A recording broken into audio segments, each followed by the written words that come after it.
So grade 9 में first 2 chapters you had all about matter.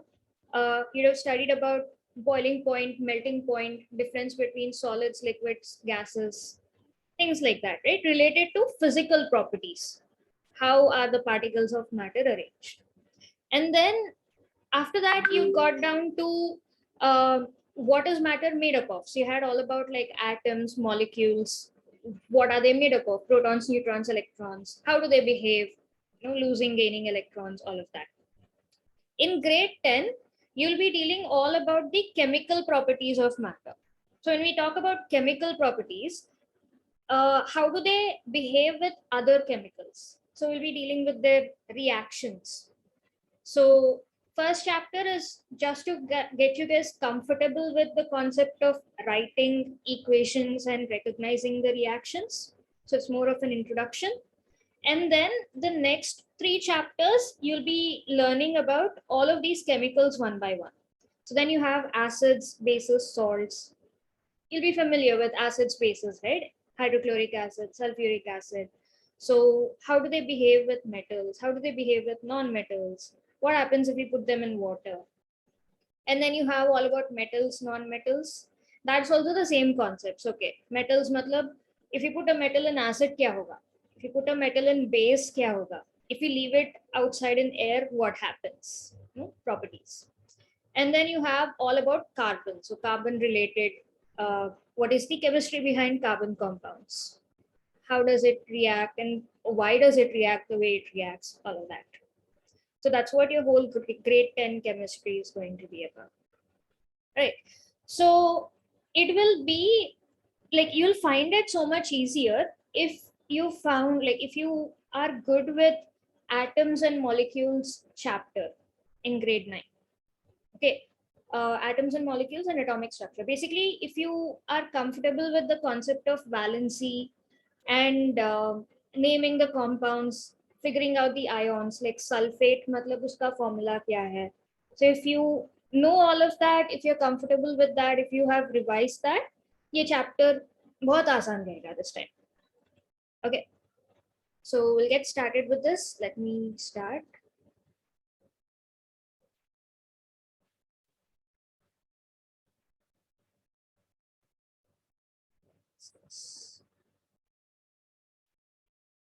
Okay, so if you guys have any questions, any doubts, just stop me, raise your hand or put it in chat. Okay. You'll be able to. Oh, Arna has also joined. Hello. Good afternoon, ma'am. Hi, good afternoon. Okay, first is a like videos. Okay, Arna and Dakshanya, what happened? What happened to your video? Can't see you. Yes, ma'am. I just connected through personal hotspot. I'll be turning it on in a few minutes. Okay, all right. Dakshanya, what about you? Ma'am, just. Okay. So this chapter is all going to be about reactions and equations. What are chemical reactions? What are equations? Then there's a whole thing about balancing equations. This is quite important. You'll be using this like throughout the whole of chemistry, even going forward in 11th, 12th if you take science.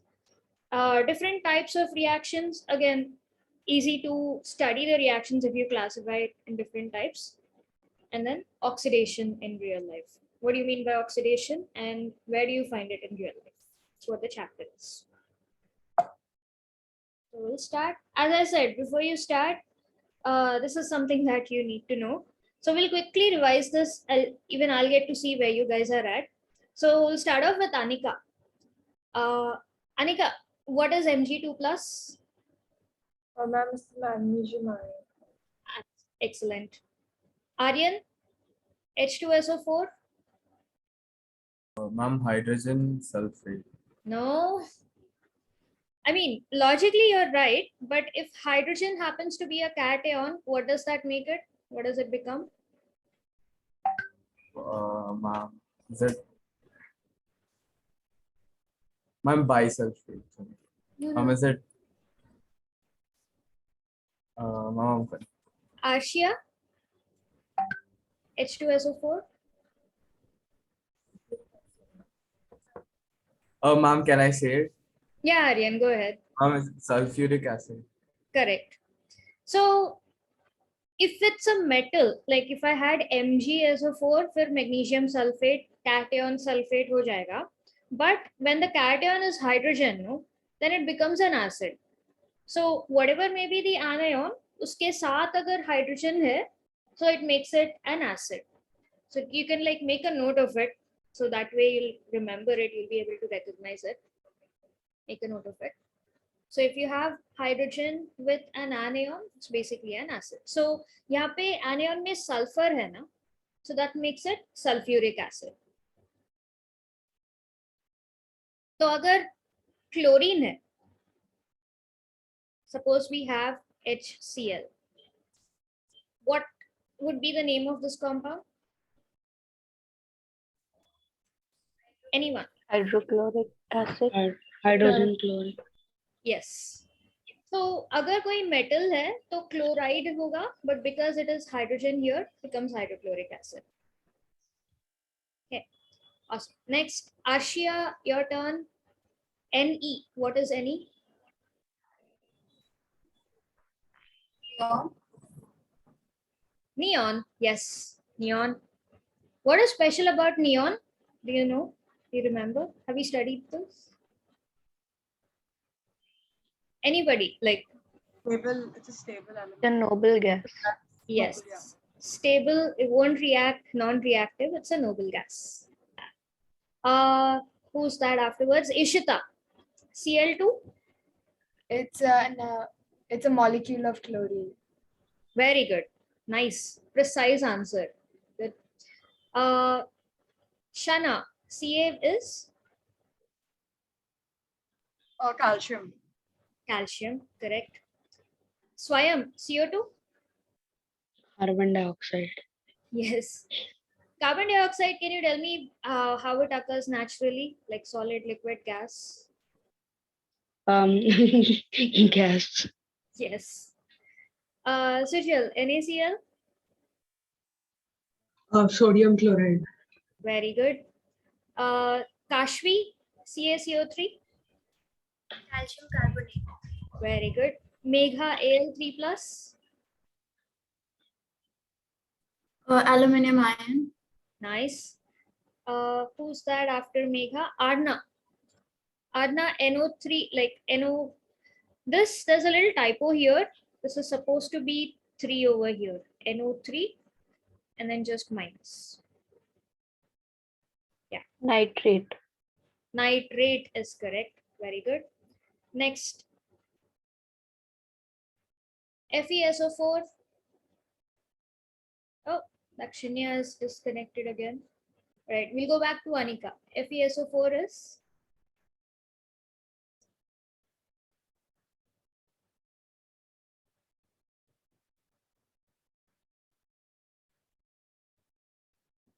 Oh, ma'am, I forgot what Fe is. No worries. Aryan? Ma'am, ion sulfur. Iron sulfate is correct. Fe is iron. Okay.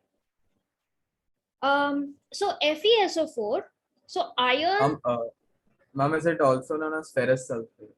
Correct. That's what I was getting to.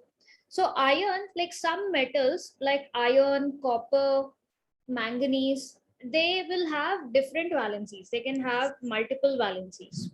So this is FeSO4, but Fe2SO4 thrice can also exist. Like basically iron can show two valencies. It can show Fe2 plus and it can show Fe3 plus also.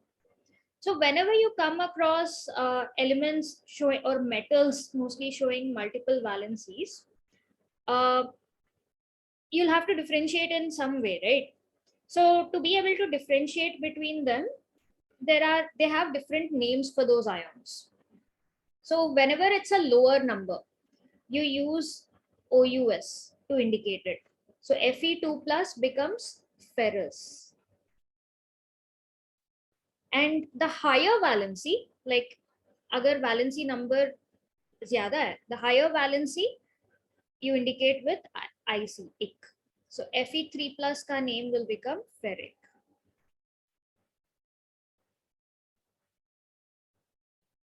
Okay. So similarly for copper also you'll come across. So copper can show Cu2 plus and Cu plus.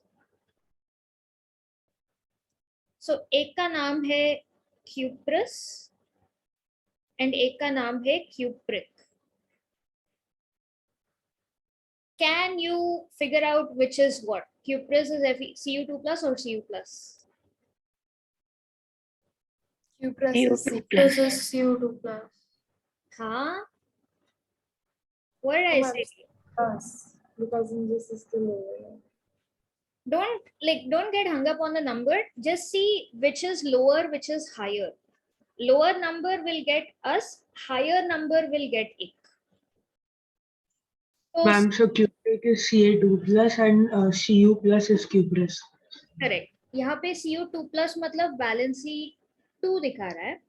यहाँ पे Cu plus मतलब valency कितना दिखा रहा है? How many electrons has this lost? It's stable. I mean, like, it has attained octet rule It has stability. attained, yes, but it has attained octet by losing how many electrons? Like positive charge matlab it would have One. lost electrons, right? So how many has it lost? 1. 1.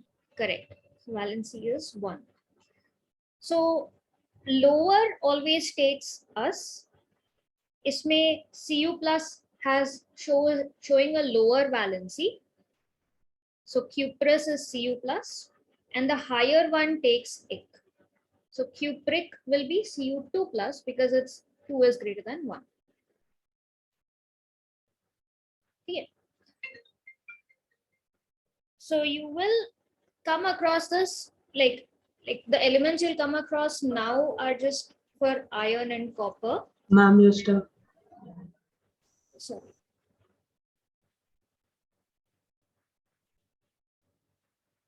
Yeah. Am I audible now? Yes, ma'am. Okay. So you'll come across iron and copper majorly for variable valencies, but if we come across any other elements, we'll deal with it then. Okay. But generally, if you get confused as konsa, ek konsa, just check the valencies. The lower one will show us and the higher one will show ik. Okay. All right. Whose turn was this? FeSO4. Like who got it? Dakshanya, you're back. You got disconnected earlier. So you take the next one. O2 minus.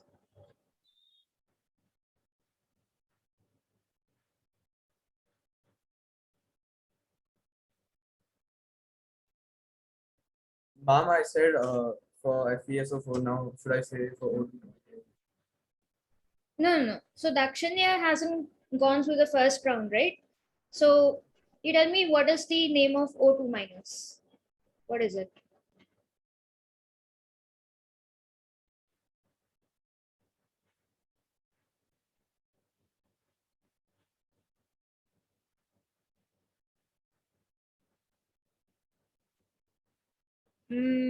Can't hear you in case you are speaking. Oh, you are speaking. Yeah, I can see you, but I can't hear you. Do you want to just type it in the chat box? I'll see. Yeah.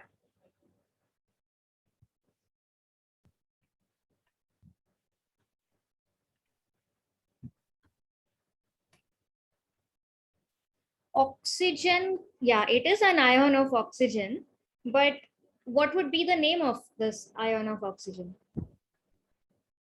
Like suppose there I write CaO, we're not going to call it calcium oxygen. Huh? Oxide is what I was looking for. This is the oxide ion. Okay. Next. Okay. Single O, Swayam. Just an alphabet O. What does that mean? Oxygen. How is it different from O2 that we have here? It's, I guess it's not stable. Yeah, but what does this represent? Again, if there's just O, what does that mean? Element, oxygen element. Oxygen is an element. So, what do you, okay. You What do can, you want me to? what is the difference between like if I write O versus if I write O2? दोनों में difference क्या है? Single atom. That's what you want. Single what of oxygen? Sorry. Single, you said single oxygen, right? Single what? Like single atom, single molecule, single cylinder, single block? Atom. Atom is what I was looking for. Okay. So O is single atom of oxygen. Next N2. Excuse me, ma'am. Yeah, Arna, what's up? Ma'am, when there's a single atom of oxygen and there's no charge given above it, does that mean that it will gain one electron, like, because one is generally not written? Yeah, so this does not exist in reality. It will immediately react with whatever is near it because, as you said, it's completely unstable. But the notation you need to know, like if you come across this in equations, reactions, if you're writing it somewhere, you should know not to write oxygen if there's oxygen gas liberated, because in reality, it exists as O2 gas. Yes, ma'am. Okay. All right. N2, Swayam ho gaya. Sujal? Ma'am, a molecule of nitrogen. Molecule of nitrogen. Awesome. Good. You guys are good with this. I guess you've been doing this like for the past 2 years, no? In grade 8 also you had like basics of chemistry. Grade 7, grade 8, grade 9. Yeah. Nice. Okay. Now coming to the chapter. So knowing this will help you a lot because you have questions where reactions will be given in words and then you have to convert them into formula on your own.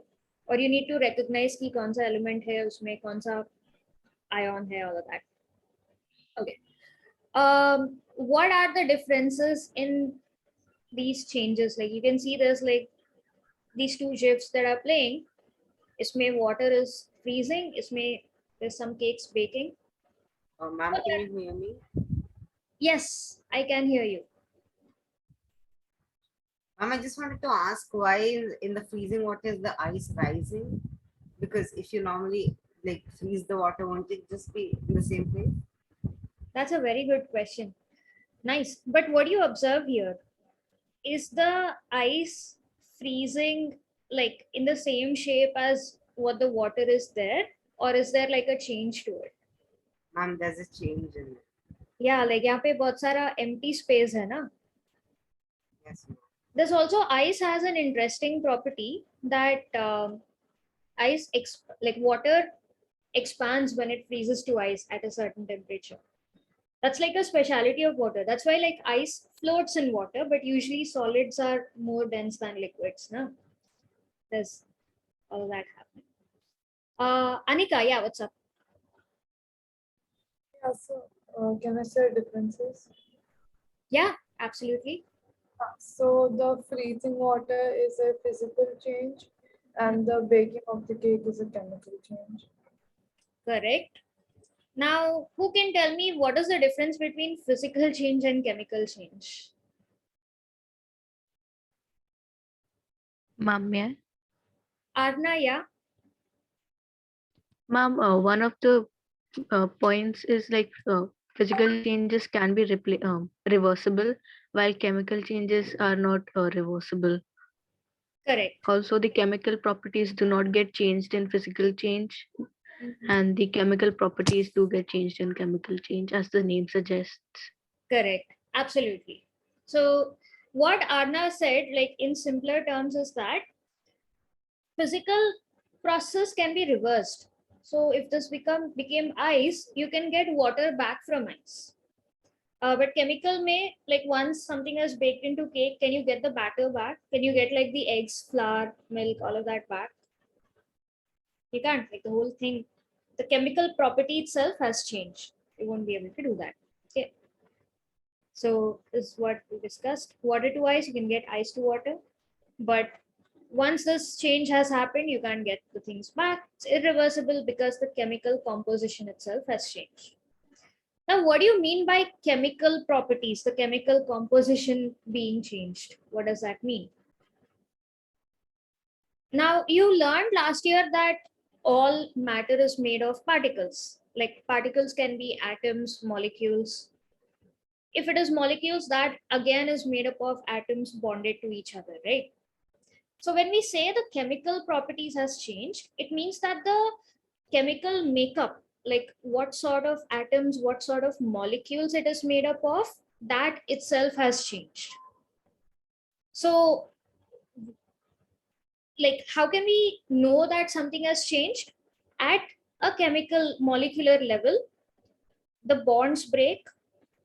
Bonds matlab, what are molecules? They're atoms held together by something, right? So what are they held by? That's a chemical bond. So these bonds break and then the bonds rearrange.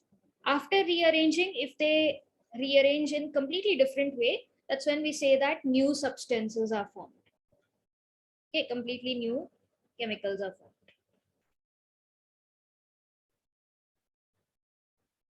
So we can say that the the properties of the new substance. Now, because it is made up of completely different arrangement of bonds, the properties of the new substance would be different from the original substance.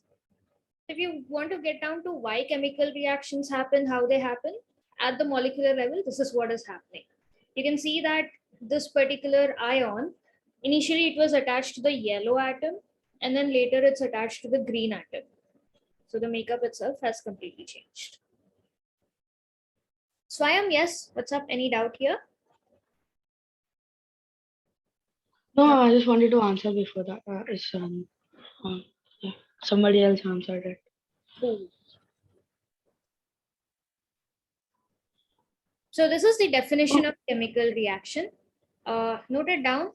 The highlighted bits are the key points. Like these are the keywords people look for when you look at the definition. Yes, Swayam, what's up? Ma'am, can you show the space there for 1 minute? The previous one. Okay. Yeah. Just hold on.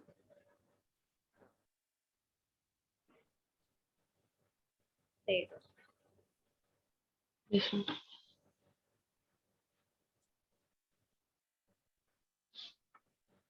Yeah, Shana? I wanted to ask, will you be sharing this presentation with us? I can, yeah. End of the class, I'll share this. All right. Yes, Swayam. Excuse me, ma'am. Mhm. Ma'am, this is Arna. Yeah, no? Ma'am, why do in a chemical reaction, ionic bonds tend to break, right? Not covalent. Covalent also breaks. Ma'am, Definitely. Like obviously both have their own, like some bonds are easier to break, some bonds are difficult to break, but whatever type of bond it may be, ionic, covalent, any other type, like later on you'll see hydrogen bonds and other kinds of bonds, whatever bond it may be, if there is a chemical change, there is definitely bonds rearranging. Some bonds are broken, new bonds are formed. So Yes, ma'am.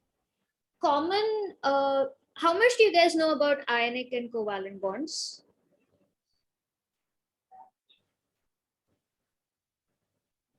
Anyone? Like, have you heard of ionic bonds, covalent bonds, Pele? Covalent bonds are formed when two nonmetals react with each other, and Yeah. ionic bonds are formed when we have like a nonmetal and a metal which are forming a compound together. Correct. So And do you know examples of where you find ionic bonds, covalent bonds? ma'am, for example, carbon has like 4 valence electrons, so it will tend to share it and form a covalent bond with another carbon atom. Nice, correct. Absolutely right. Okay. I'm happy you're aware that carbon forms covalent bonds. What is paper made up of? Wood, I guess. It comes from wood, yes, but chemically, what does it contain? What is it? Like salt is sodium chloride, right? Your table salt. You know, it's made of sodium Yeah. and chlorine ionic bond. Like that, what is paper made up of? Carbon. Carbon. Carbon, correct. So what happens when you burn paper?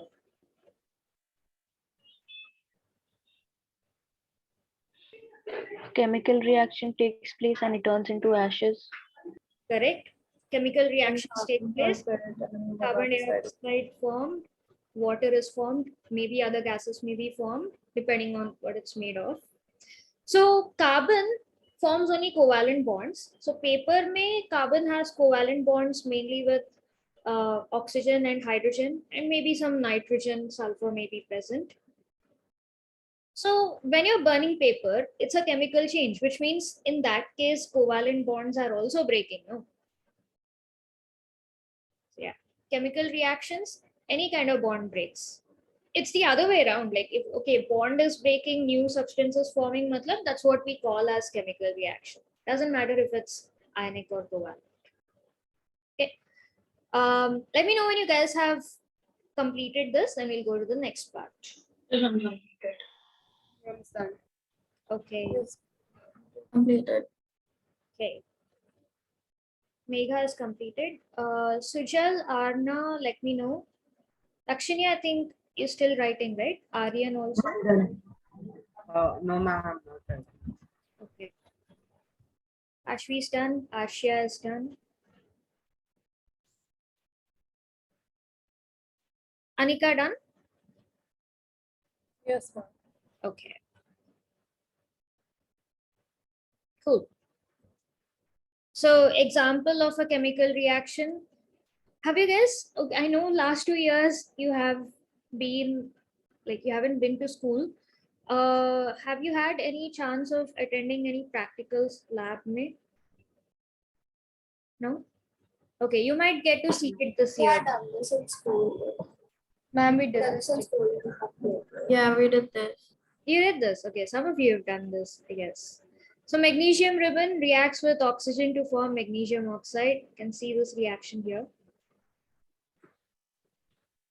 Here we have a ribbon of magnesium. Magnesium is a metal, has the properties of luster. You can see it's shiny. So this is magnesium, like so laboratory purposes ke liye, you get magnesium in the form of ribbons. This is what it looks like. Okay. So you take a piece of magnesium, burn it. Magnesium burns with this extremely bright flame. Diwali firecrackers, if you've played with crackers, all those crackers are made up of metals like magnesium. So that's why when you burn it, you get a lot of light, heat. The way it is packed is different. That's why you get those sparklers and all of that. But essentially, it is magnesium along with some other metals mixed in it. You know, if you want to get like colorful things. Sodium gives you a yellow color. Like copper usually burns with like blue or greenish color, sometimes red color, depending on which ion it is. Basically, you're burning metals in order to get this thing.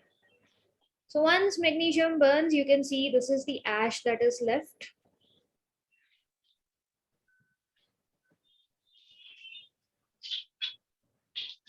Okay. Now, what is the difference? Like we're saying magnesium burning is a chemical reaction. Everyone agrees? So how do you prove that it's a chemical reaction? There is a new substance being formed at the end of the reaction How do you know it's a new substance? because magnesium is reacting with oxygen. So if you test that white powder, which has fallen after burning, you will see that a new bond has been formed, which consists of magnesium along with oxygen. Theoretically, you're right, but you can't see the bonds and all. Like even if you put it under a microscope, it's impossible to see, right? So how do you prove Ma'am, to to another person that it's indicators. Ma'am. There are some indicators like it will have different this thing. I forgot what it is called. Characteristics than magnesium. what are those characteristics? Like how Ma'am, can like magnesium as a metal or a ribbon cannot dissolve easily in water. Mhm. Magnesium oxide can dissolve in water. It Mhm. is powdered. Yeah. Magnesium ribbon isn't, you can't, fold it. Magnesium as a metal. Yes. Like you can't break it easily. Very nice. So those are the lines on which Uh, you have to think. Yeah, Lakshmi. Ma'am, even basic properties such as heat is produced. It's no more in just one state. Its physical properties are changed. Physical properties are, I mean, both are in solid state. High melting point here, high boiling point here. Solubility has Ma'am, changed, which Cyril has mentioned. Yeah. So good lines on which you're thinking, but you need to be more specific. Okay. Yeah, Shana. White precipitate is there at the end. So I think it's there. Mm. That Precipitate, just take note of how you use words. Like you need to be a little careful, okay? Because precipitate is used when something is in solution. Nahi to normal hai, to you can just say solid. Okay. So if you had a clear liquid and suddenly kuch solid form hua, something insoluble came out of it, so that is called a precipitate. Yeah, Ishita. When I was reading about the chemical reaction, it was mentioned that you have to clean the ribbon with the sandpaper. Why is that so? So that is again it's a very practical thing. So magnesium is a highly reactive metal. So valency is 2. It can lose its 2 electrons quite easily. So if you leave it outside in air, over time it reacts with the oxygen, with the water vapor, carbon dioxide that's there in the atmosphere, and there's like a thin layer of impurities. Mostly it's oxides or hydroxides that are formed. So if you want the thing to be effective, you just clean up the magnesium ribbon. Sandpaper, the rough surface, removes a lot of that grit. So you use clean metal for your reaction. Okay. So specific, this is how you compare the properties. So before the change, the reactant magnesium that we took, the appearance, physical properties that you said, Dakshanya, specifically the feel and touch of it is very different. It's hard, gray, it's lustrous because it's a metal. After the reaction, becomes a white powder. And as you said, as Sujal said, when you dissolve it in water, you can see that it turns litmus paper blue. It's a basic compound. Magnesium, if you put it in water, it'll still remain as this thing, but the powder can easily dissolve in water. Okay. Shana, do you have a question or is that from before? it's from before. I'm sorry. Okay. Okay. So even in the case of water, there is some sort of a change that is occurring, right? Like when water freezes or when salt is dissolving in water, when sugar is dissolving in water. So because you can't test for, like you can't observe whether a new substance is formed all the time, like if it's not visually known, how do you test for it? So how do you identify chemical reactions like in the real world using your senses? In a laboratory, if something is boiling away on a burner, how do you know if that's like a chemical reaction or if it's like simply something boiling? So these are like the 5 things you observe when a change is taking place. So there is going to be a change in state. So solid can turn into liquid, liquid turns into solid, liquids can turn into gas, solid can turn into gas, like when you burn paper, when you burn candle. So there can be a change in state, there can be a change in color, there can be an evolution of gas, this is very closely related to change in state. But evolution of gas is mainly when you find bubbles forming all of a sudden, right? And then there can be a change in temperature. There'll be a formation of precipitate. Yeah, Kashvi? Yeah, ma'am. So sorry to interrupt, but could you go to the previous slide once? Yeah. Okay. Ashia, yeah, what's up? Are all the things are the changing state changes? Are all of them have to be there to be a chemical change, or like only one of them? Good question. Minimum one. So you'll find cases where there's 2, 3 of them. You'll find cases there's only one of them, but minimum one will be there.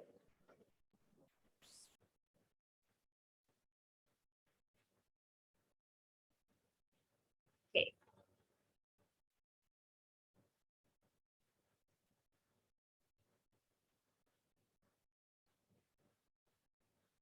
Done? Ashwi? Yes, ma'am. All right. Now we'll be discussing for each one of them. We'll take each one by one and tell me one example from your real life where you have observed each of these happening. Okay, first we'll start with change in state. Can you think of any chemical process from like your daily life where you have seen there is a change of state occurring?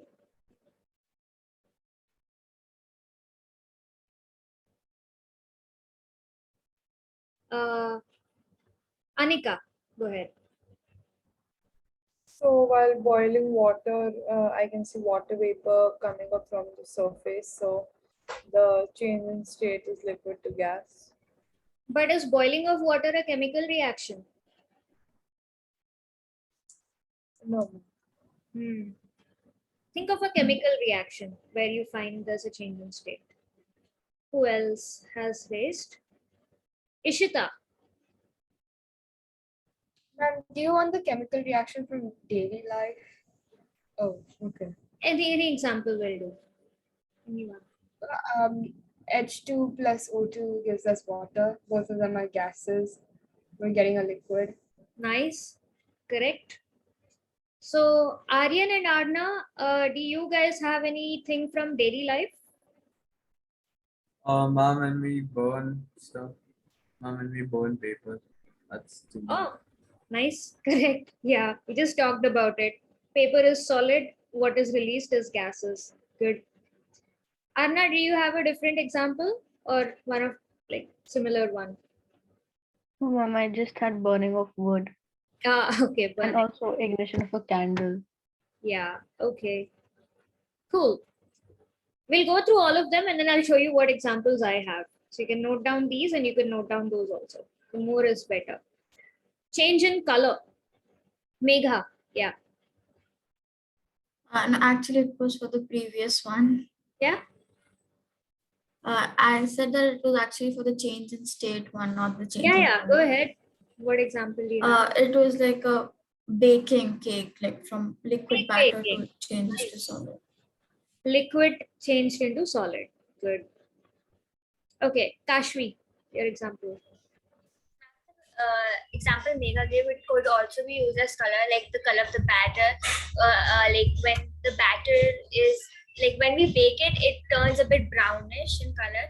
As well as I was thinking of the example when we make a tea. So like firstly, the milk is white and then after the tea is made, it turns to brown. Interesting.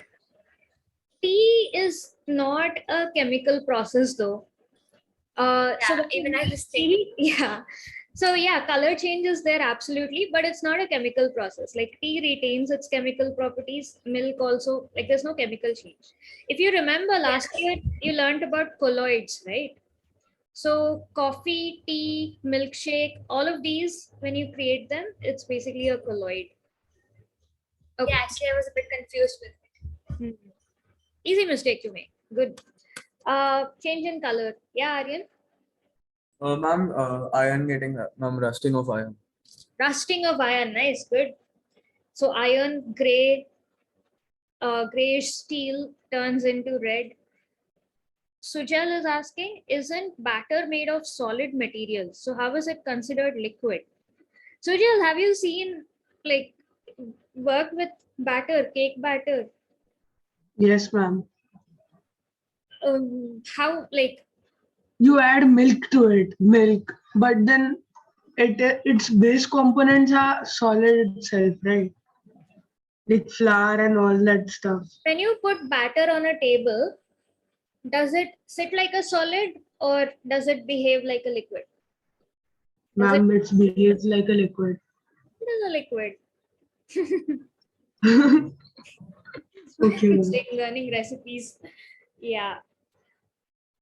Chemistry and cooking are very closely related, by the way. Like if you are fairly familiar with chemistry, it'll help you in cooking if you have an interest in that. Yeah. Okay, Shana. Yeah. I wanted to ask, what changes rotting of food? I mean, what chemical reaction would you place it in? Nice. Good question.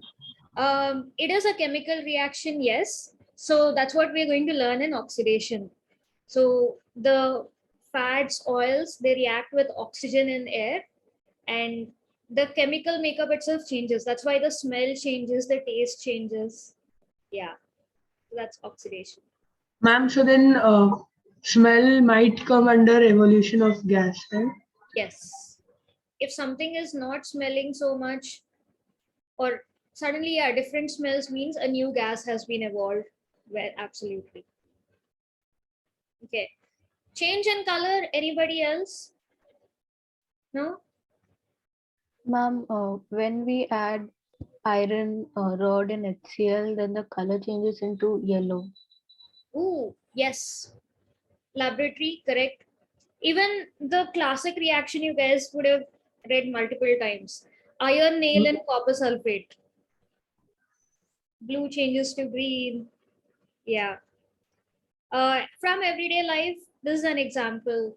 When you cook an egg, boil an egg, so transparent, creamish, yellowish color changes into white. Yeah. Next, evolution of And gas. even when you burn a paper or something, it turns black.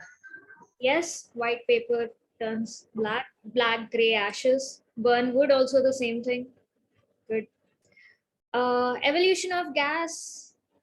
One was rotting of food. Yeah, Ishita. When you mix the digester like with lemon juice, so you get the fizz. Correct. Fizz, bubbles.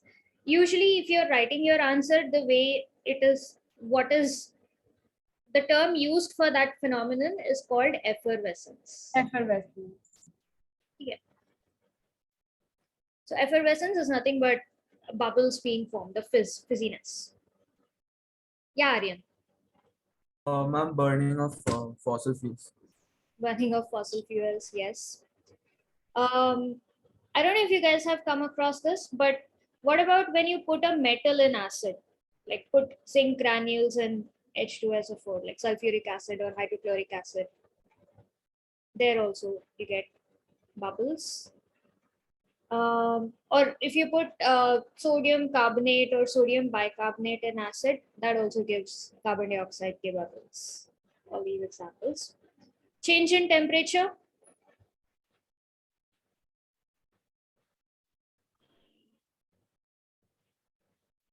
Arna, yeah. Ma'am, when we put like lemon over baking soda or something, then the no, sorry, Yes. then it Lemon juice. turns warm. That goes warm, yes. That also has evolution of gas and that also has change in temperature. Correct. Yeah, Sujal. Ma'am, iron filings in dilute HCl. Yes. But you're talking about evolution of gas or change in temperature?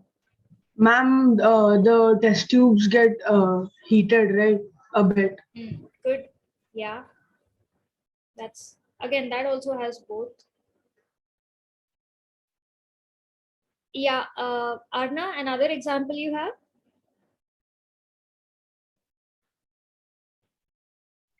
Sorry, ma'am, I forgot to lower down my hand. But also, if we put like baking, sorry, not baking. If we put like a washing powder into water, it turns foam. Good observation. Yes. So when washing powder, good observation that there is heat evolved, but like there's no chemical change taking place. That's just the ionization of uh, the detergent. It gives out a lot of heat. Yeah. Yeah, Swayam. Yeah, so coming back to food recipes, baking the cake. Okay. That we need to study about that a little because we are also providing heat, right? I don't know if overall the net changes like it whether it releases energy or not. But yeah. Yeah, it changes its color though. Yes. Yeah, Shana. I wanted to ask if when fermentation takes place, so what is the chemical reaction that takes place? Because I think in some cases the smell also changes, Yes. and definitely the state also does. So then, Yes. what will it come under? Fermentation, so that is a little more, that's a biochemical process. So fermentation always takes place when there's something like yeast. So for breathing you require oxygen, right? And then the oxygen reacts with the sugar, the glucose inside you produces energy roughly. So yeast can do that without oxygen. It's called anaerobic respiration. So that chemical process that's taking place in yeast cells, instead of producing carbon dioxide and water, it produces carbon dioxide and ethyl alcohol. So that is fermentation. Sometimes ethyl alcohol, sometimes lactic acid. It depends on what food is there, what yeast is there, all of those things. But essentially, yeah, fermentation is the respiration of yeast producing ethyl alcohol. Yeah. All right. Okay. You learn more about fermentation and bio, like when you're talking about respiration. You'll get the exact chemical reactions and all of that. Yes, Swayam. Over baking a cake. That is a chemical change. Yes. Any sort of thing baking is chemical change, Swayam. Like, yeah. Okay. Next, formation of a precipitate.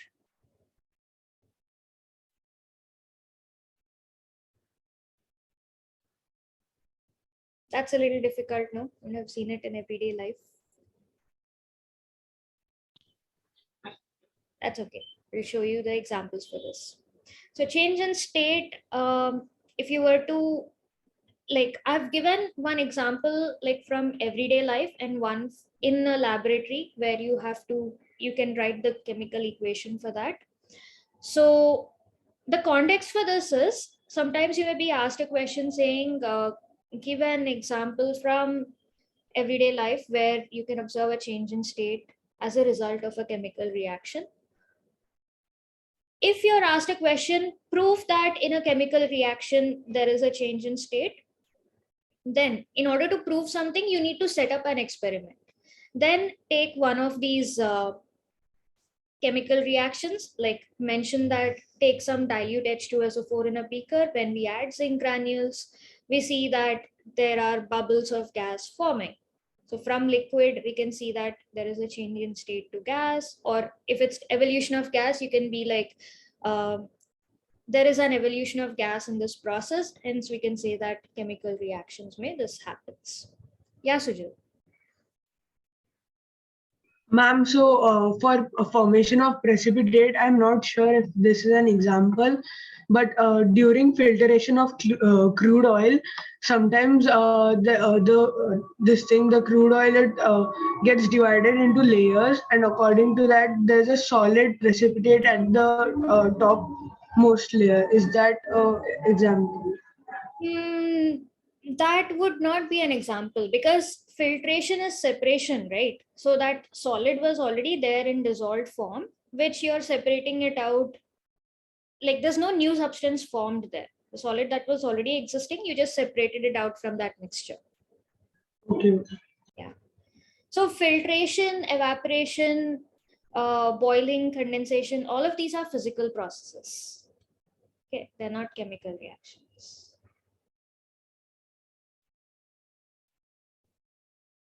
So all of these we will come across so we'll be studying all of these reactions. We'll be writing these reactions. So I'll show you the visuals for that later. They're all there in this chapter.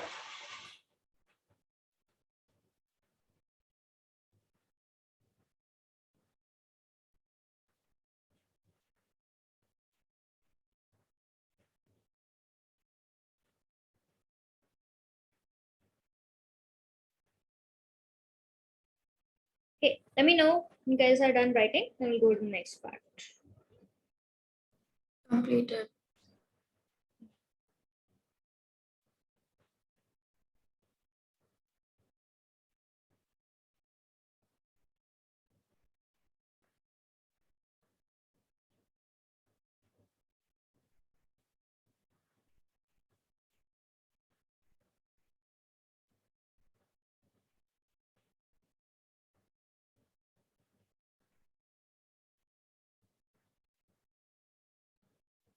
So I'm done. Okay.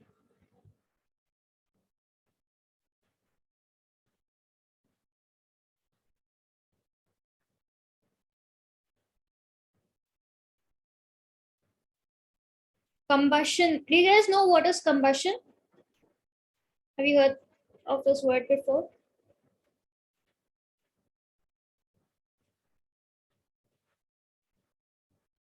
I've heard it. It usually relates to burning something, but I don't know if there's something separate that you burn with combustion. No, you're 100% right. Combustion is like a technical term for burning. So it's like a specific reaction. Like when you burn something, what happens? You need oxygen. You need fuel plus oxygen. So when there's one reactant reacting with oxygen so that there's heat and light produced, that is combustion.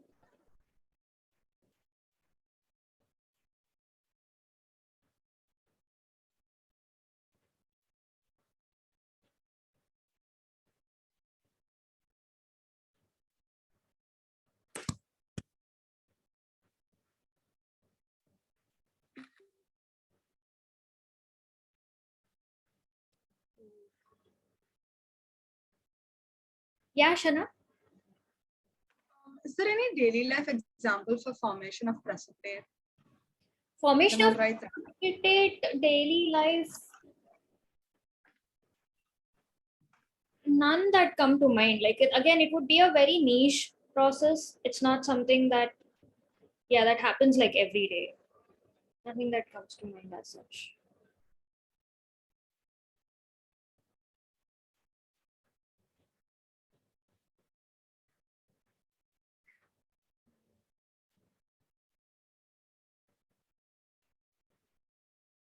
Okay, Dakshanya, Sujal, Megha, and Swayam. Let me know when you guys are done. Ma'am, Yeah, done. Okay. All right. Shana and Kashvi, you guys finished writing or still noting? I'm done. Okay. So now we'll get down to chemical equations. Abhi tak we talked about reactions. How can you see like what happens in a reaction, molecular level, real world, like physically what happens, all of that. Chemical equations are how you depict reactions. Like Hamesha, we can't say speak it out in words, right? You don't want to always keep saying that, oh, when we dip iron nail in copper sulfate solution, we get iron sulfate and copper is formed. Like that's, if you start speaking like that for like chemistry and all, it's going to be like whole novels worth of things. So an easy way to depict it is using chemical equation. This is the formal definition. So chemical equation is it's the representation of a chemical reaction, and a complete chemical equation, you get information about what are the reactants, like what chemical substances are reacting, what are the products, what is being produced, and you also get, how much of the reactants you need, how much product will you get from that, what are the physical states, Like, do I need to take steam for this, or do I need to take liquid water, room temperature water for this? All of that information you'll get from it. Okay, so this next part of this thing, you guys will learn how to write a correct chemical equation. And this is quite important because the whole of chemistry in 10th grade, you'll just keep writing equations.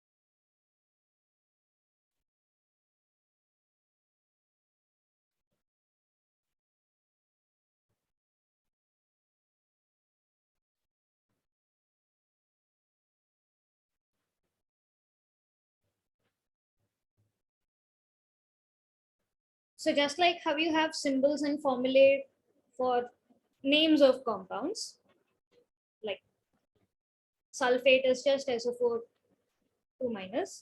That way, whole reaction can be represented in the form of a chemical equation.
Okay, Arna, you finished writing?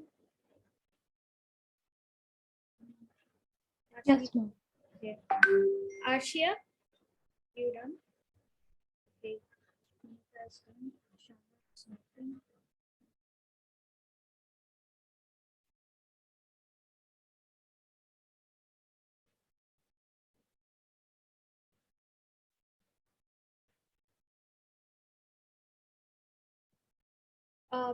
Sujal, Aryan, Dakshanya, tell me when you guys finish. Ma'am, done. I'm done. Dakshanya, what about you?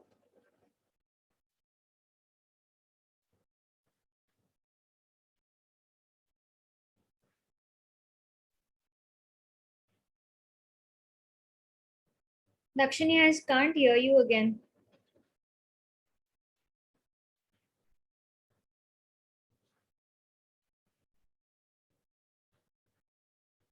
Okay, cool. You really gotta figure out your mic.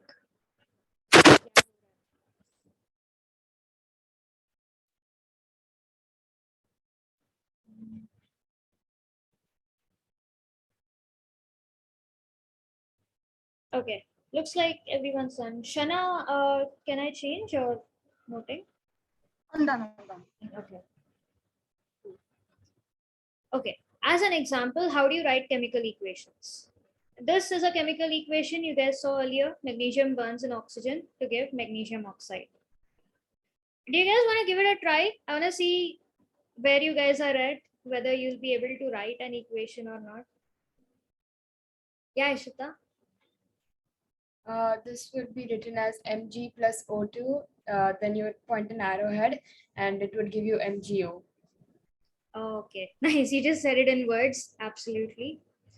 This is how you would mention a chemical equation. Mg So magnesium burns in oxygen. So what are the things that are reacting is magnesium and oxygen. Burns, okay, like that just shows us that both of them are reacting with each other. The way you write it is oxygen is an element, right? So you don't just leave it as O, you need to write it in such a way, like how would you find them in nature? So magnesium is a metal, so you just write Mg and that's it. But when it comes to non-metals, they don't exist as simple atoms or they don't exist like metals. So you need to give their exact molecular formula. O2, N2, Cl2, sulfur है तो S8, phosphorus है तो P4, that way. Gives MgO, proper formula of how it exists, MgO. Now, what information is this giving you?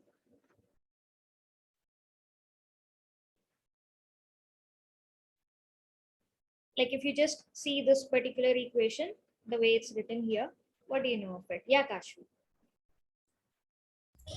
And basically, we just know that magnesium and oxygen, like magnesium burn, like they both react and they form magnesium oxide. Correct. Chemical changes, you learned one of the properties that there's energy changes taking place, right? Are you getting any information from this? Whether energy is released, any energy is absorbed, which order? Ma'am, as it is given magnesium burns in oxygen, so if below the arrow, will it be like heat? You can, yes, if you want to give that information that, oh, this reaction absolutely requires heat to take place, you can mention a little triangle that is Greek delta represents heat in any equation. Yes. Apart from that, you don't know if you can take solid magnesium at room temperature or do you have to melt it for this reaction to take place. Like you're not getting any other information, right? So this is the most basic form of an equation. It's called a skeletal equation. Writing a chemical equation, you guys seem to know this, but just quickly revise it. All the elements and compounds are written in their symbols. This is important, which is why before we started the chapter, just went through that quickly. The substances going into the reaction, the things you're taking as raw materials are reactants, written on the left side. What is produced are products, written on the right side. If there are multiple reactants, separate them by plus. And how do you differentiate between reactants and products? You show an arrow mark. Basically, it's kind of like showing that, oh, these substances are turning into this. That way.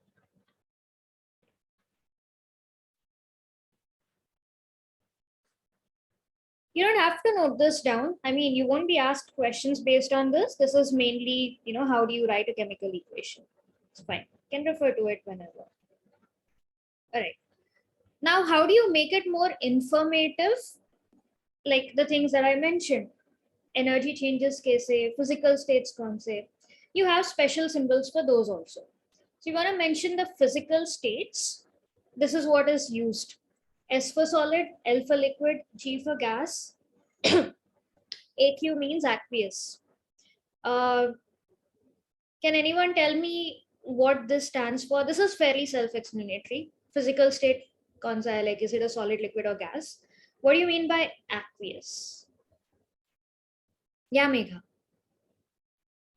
So aqueous basically means that the element is mixed with water. It's an aqueous solution. It's a solution of that element. Correct. It means that. So if I write HCl AQ, this basically means that I've mixed a little bit of HCl in water. Aqua is water. So aqueous is dissolved in water. Okay. And so the other two symbols like upward arrow, downward arrow is mainly used in the product side of reactions. You don't put this in reactants. Again, why? It's fairly self-explanatory. Upward arrow means gas is liberated. So when any gas is like escaping or produced, which direction does it usually go?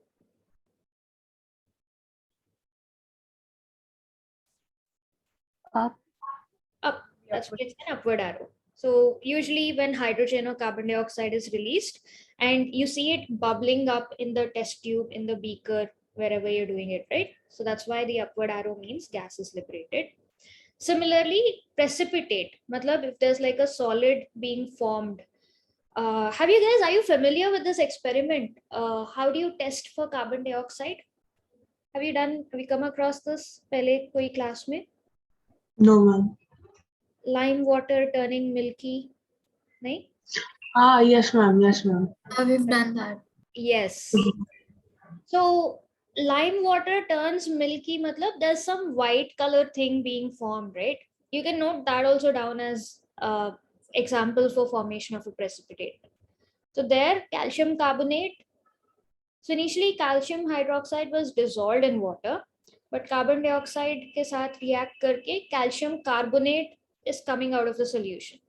So when something solid comes out, it settles down at the bottom of the test tube.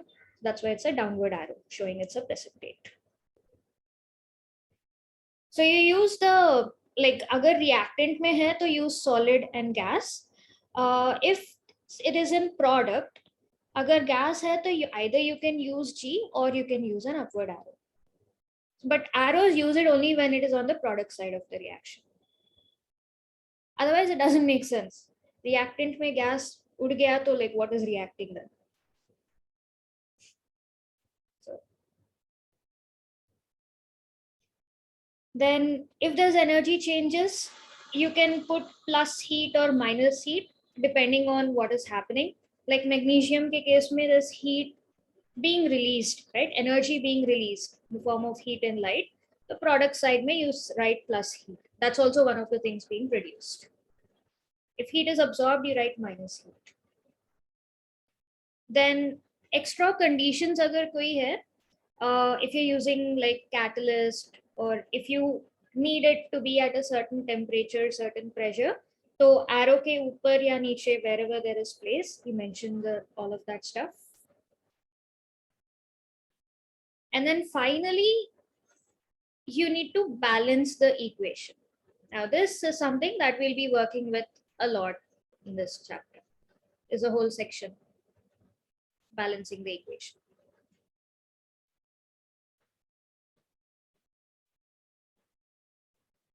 So again, you don't have to write this everything as it is. Write the important information.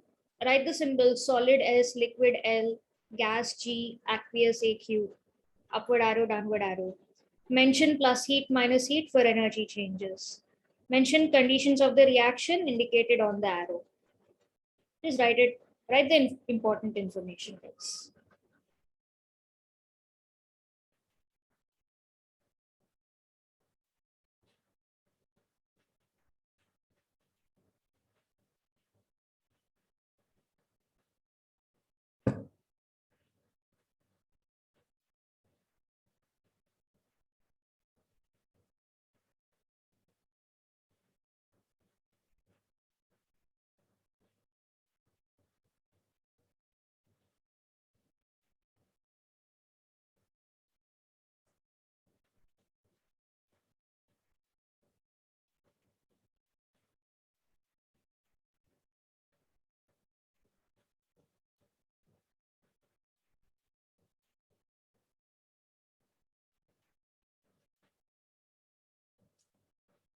Right.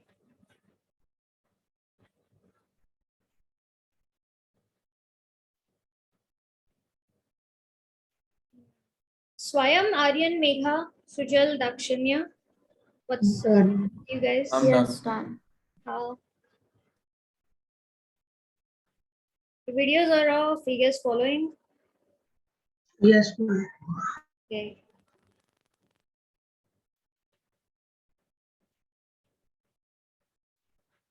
Kashvi, Shana, Anika are writing. Rest of you are all done. ठीक है.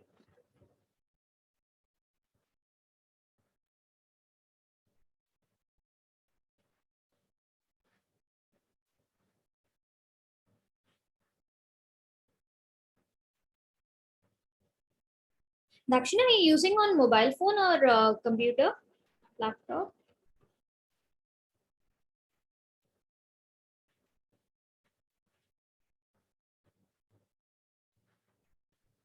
Laptop. Okay. Okay. Can you just like tilt your screen? I'm able to see like half of your face. Yeah.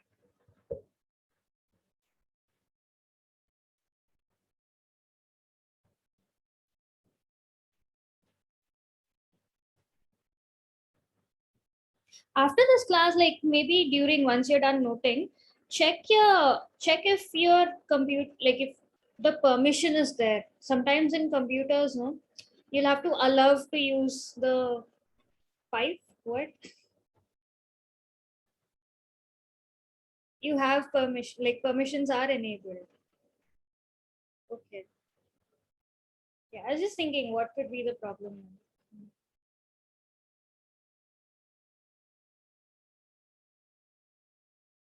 Okay, done.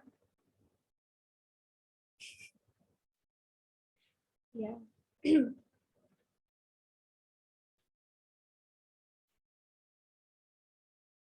Cool. Kashvi is done. I'm done.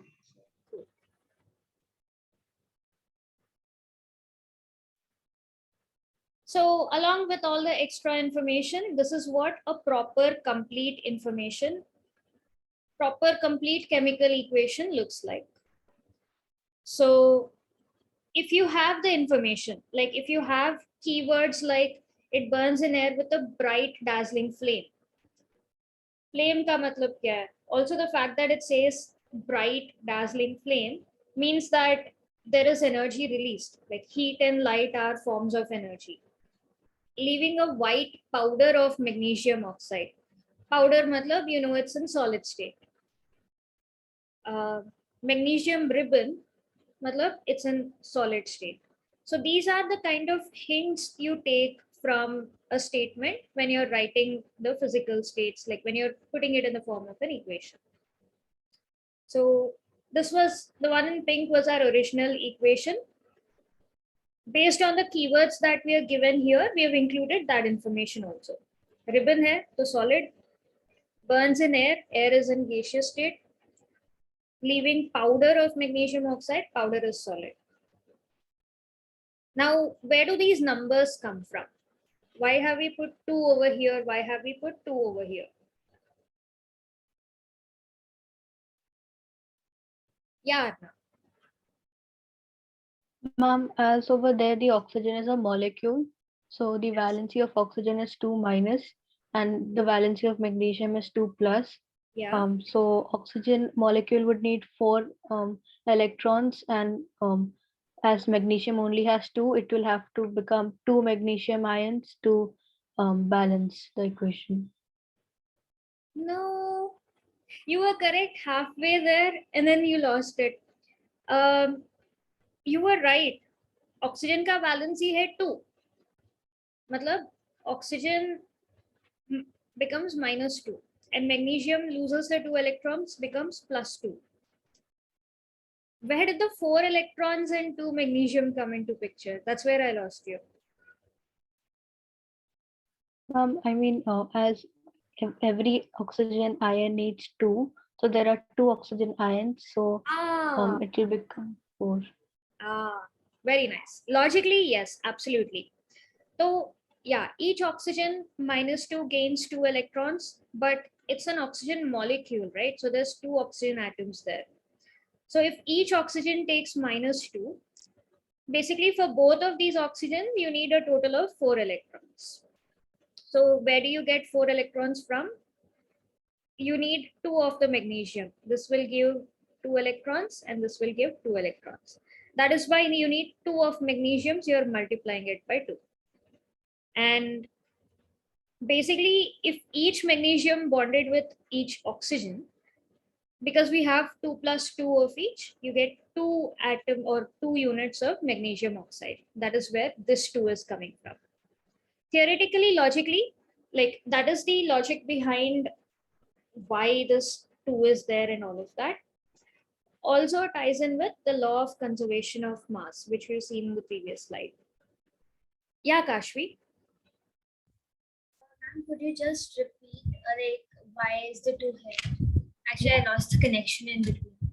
Yeah. So this is a balanced reaction. Balanced matlab, so it all comes from the law of conservation of mass or law of conservation of matter. What does law of conservation of mass say? Have you guys studied it before? We come across that statement before? What is the law of conservation of mass? Mass can neither be created nor destroyed. Correct. Mass or matter cannot be created or destroyed. So if we take the magnesium oxide wala reaction without the numbers, what is the mass of magnesium?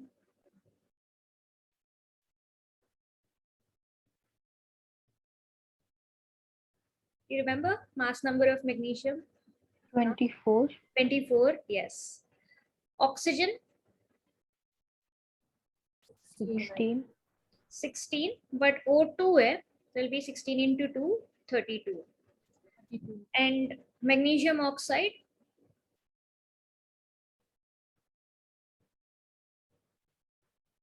Would be 24 plus 16. 82. That's fine. 24 plus 16.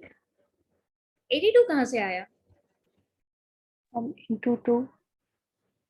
Forget about it. Let's not consider the numbers abhi ke liye, because we're trying to figure out where these numbers came from. Na? So before the reaction happened, there's one magnesium atom here and two oxygen atoms here. After the reaction happened, one magnesium atom and one oxygen atom. तो ये extra oxygen किधर गया? It couldn't have just vanished into the air, right? Matter cannot be destroyed. So in reality, what happens is, as Arna was explaining, oxygen का valency है 2. So there's 2 oxygen atoms, O bonded to O. So the first oxygen, it gains 2 electrons. Second oxygen needs to gain 2 electrons. Where is it getting these electrons from?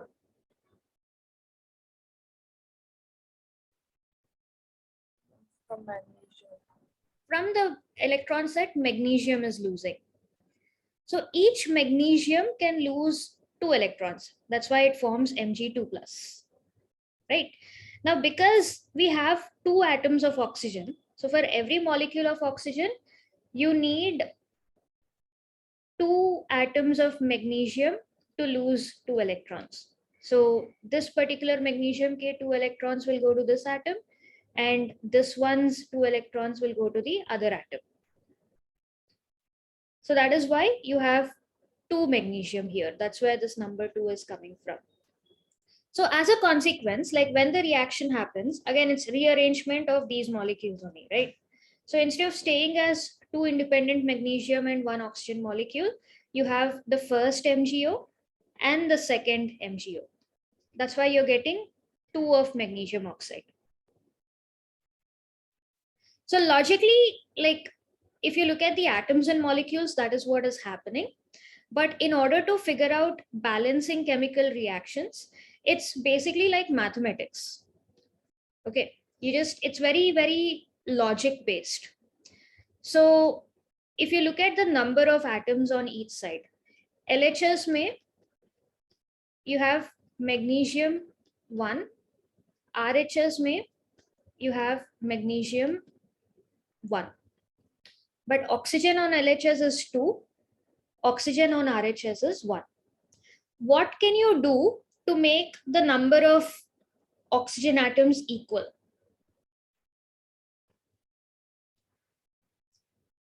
Like यहाँ पे 2 है, यहाँ पे 1 है. Either we need, like basically we need to make this also 2. So how do we make this 2 from 1? So you multiply it by 2. So after multiplying it by 2, you have 2 oxygen atoms. But magnesium also has become 2. Now magnesium is not balanced. So in order to balance magnesium, you multiply this also by 2. So 2 into magnesium becomes 2.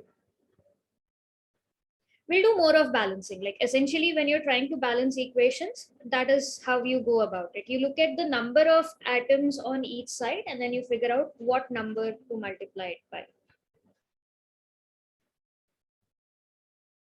We'll come across more of this, so don't worry about it. So if you note it down with the physical states, yeah. Okay. Zinc granules react with dilute sulfuric acid to give zinc sulfate and releases hydrogen gas. Can you guys send on chat because I want answers from all of you. For arrow, what you can do is, obviously you can't do that. So just put 2 hyphens and 1 greater than less than a symbol. Use this for the arrow. Others, you can just type up plus. You can type up the symbols. You can type up the brackets for this thing. Arrows ke place mein just use this. 2 hyphens and greater than symbol.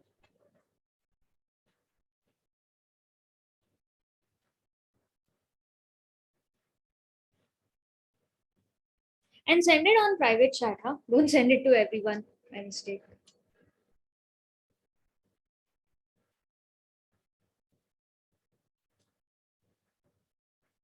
If anyone's stuck, let me know. I'll give you hints. Do you know the symbol for zinc? Have you come across zinc before?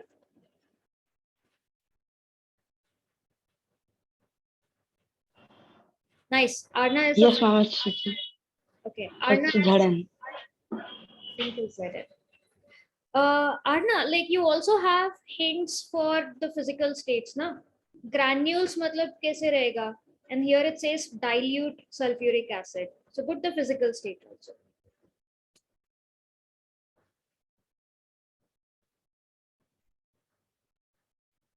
Anika and Ishita, yeah, all you guys are right, but just put the physical state also.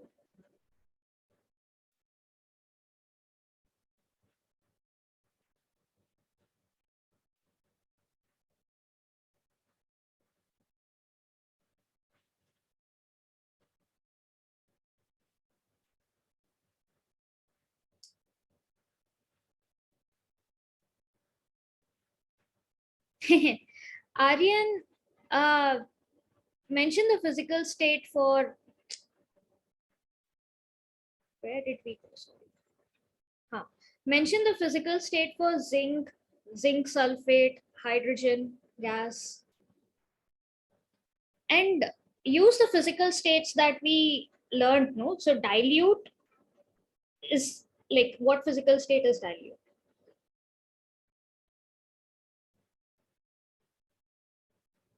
Nice. Anika, out of 4 of them, 3 of them are right. Arna, 2 of them are right. Sujal, formula for sulfuric acid, you've forgotten.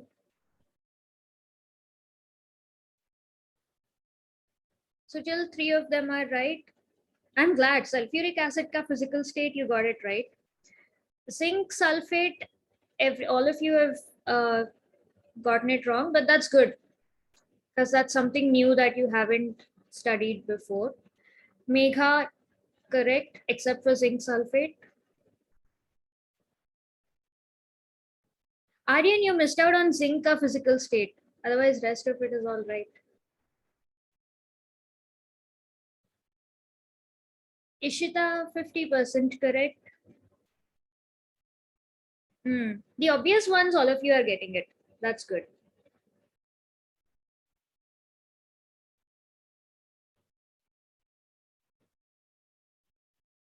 Okay. Yahan tak everybody got it, so I'll write it. So zinc granules, zinc is Zn. Sulfuric acid, Sujal. Whenever there's acid, it means that hydrogen cation hai. Sulfuric matlab sulfate, so that's H2SO4 gives to give zinc sulfate. Zinc sulfate is ZnSO4. plus hydrogen gas is H2. Okay, granules का मतलब क्या है? Megha?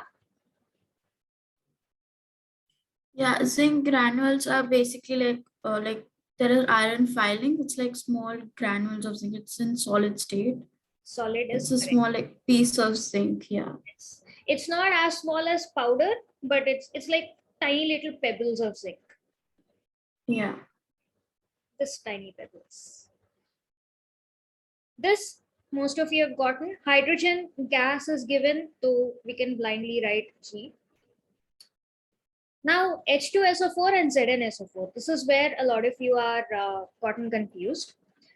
So dilute, concentrated. What do these words mean?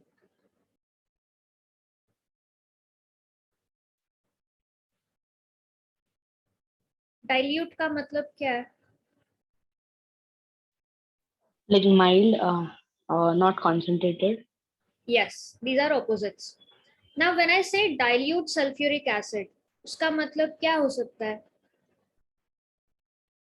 And you mixed it with water. Mixed it with water. So if something, so last year when you guys were studying about solutions, true solution, colloid suspension, have you studied about concentrated solutions, dilute solutions? Do you remember? Yes, ma'am. Yeah, everyone. Again, काफी सारों के videos बंद है. Tell me guys, do you remember? Yes, no? Yes, ma'am. Okay. Yes. Ma'am. Anika, Ishita, Shana, Ashia. Yes, no? So dilute solutions, concentrated solution, does that make sense? Yeah, then? Okay. Yes, ma'am. So how do you prepare whether it's a dilute or a concentrated solution? How do you prepare it?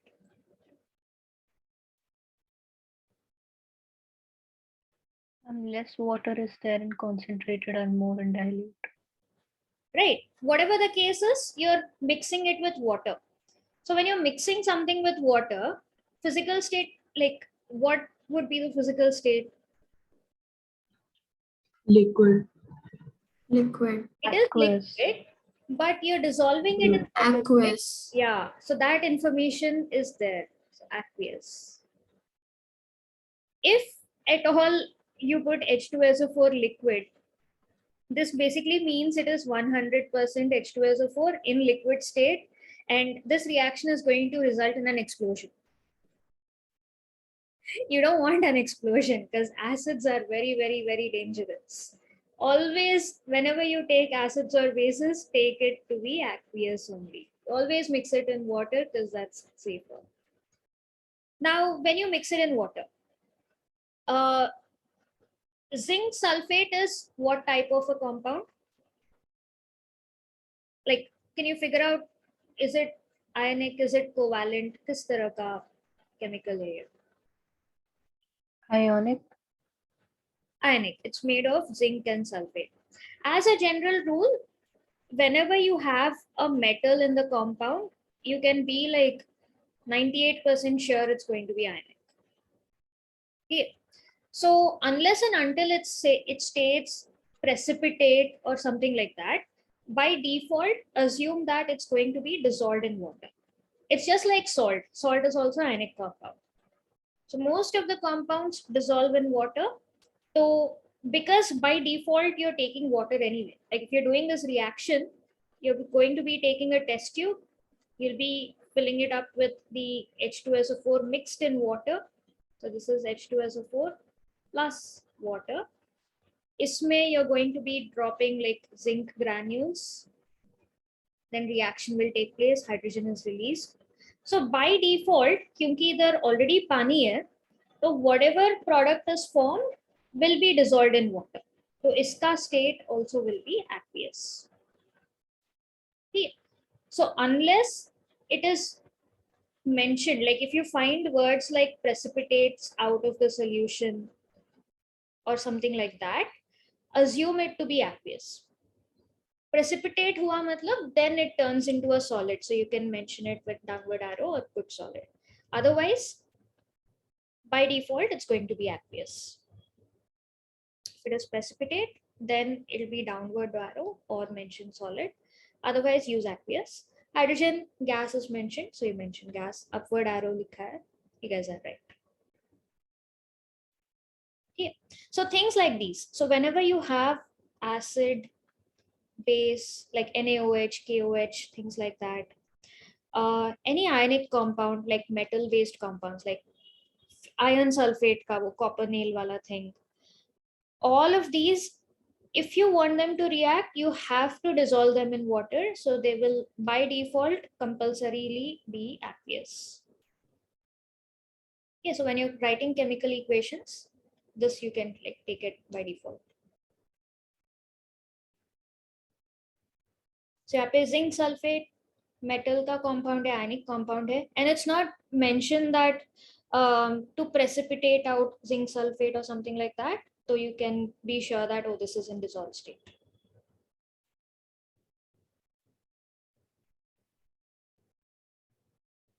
Yeah.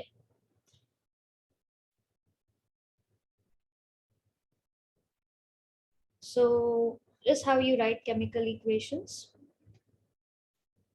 There you go. This is the final answer. Zinc plus H2SO4 gives zinc sulfate. Yahan pe you don't know whether energy is released or absorbed or what. So you don't need to write because you don't have that information. You don't have to present it.